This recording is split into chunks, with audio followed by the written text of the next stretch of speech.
things that God did while I was in Iraq. I'm really not used to standing up here talking. It's kind of hard, actually. I want to just preach, but I want to explain to you and share with you in a more communicative way, I guess I would say, without getting all excited. But getting excited is all right. We don't want that church. But anyway, all right. We were coming home. We had a mission. We were in a place in Tel Afar, Iraq.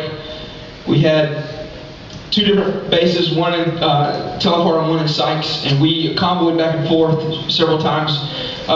Actually, we were attached to a different squadron in our regiment. We were attached to 2-3. We're actually 1-3, and we had to. Our command was west of our position, and we had to convoy back and forth for meetings and what have you. And I was in a command vehicle, so I was always in the convoys and moving back and forth. And one night we went there. We arrived about 7 that morning. We didn't leave till about 7 that night, so it was after nightfall.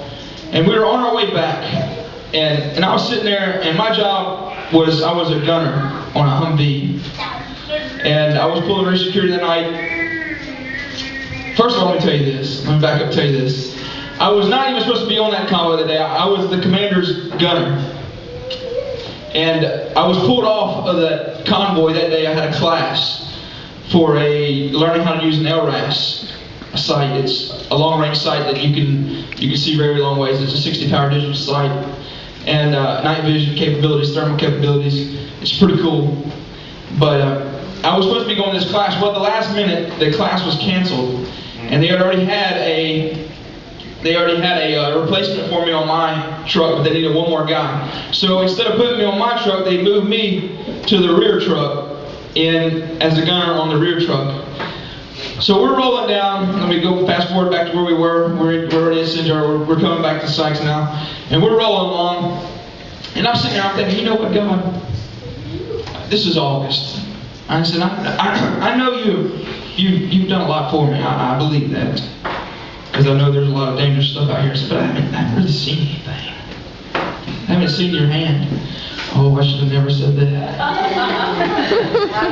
I should have never told him that, Brother McCool. So we're riding down the road, and all of a sudden, boom, boom! There it is. God said, there it is. Now you know.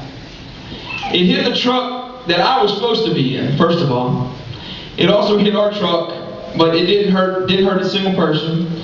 Had a little ear ringing, that's about it. I mean, you get ear ringing from shooting a shotgun, turkey hunting. Oh, yeah. But I thought it was so amazing that I was like, God, you know, I can't see your work. And I'm going to tell you something, church. Don't ask God unless you really want to see it. All right.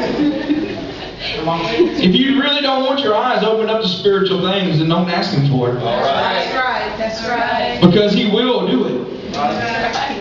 He will do it. It was unbelievable.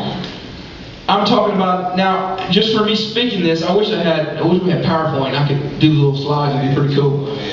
But it's unbelievable. You would sit there in awe if you could see the total loss of the vehicles and things. The truck wasn't messed up that bad, but the tank was just total catastrophic loss. And not a person got hurt. All right. Not a person got hurt. Yeah. I was on numerous. I was trained and appointed a spotter on my sniper team. In and about the city, we had various missions where we went out for 48 hours at a time. We would sit in the city and give them forward intelligence. And numerous times we came on a small arms attack. Numerous times. And not one person ever was struck by a round, was hit, had any kind of injury inflicted by enemy contact. Not one time ever did God allow someone to get hurt in and about where I was at. Not one time. God protected us in so many ways.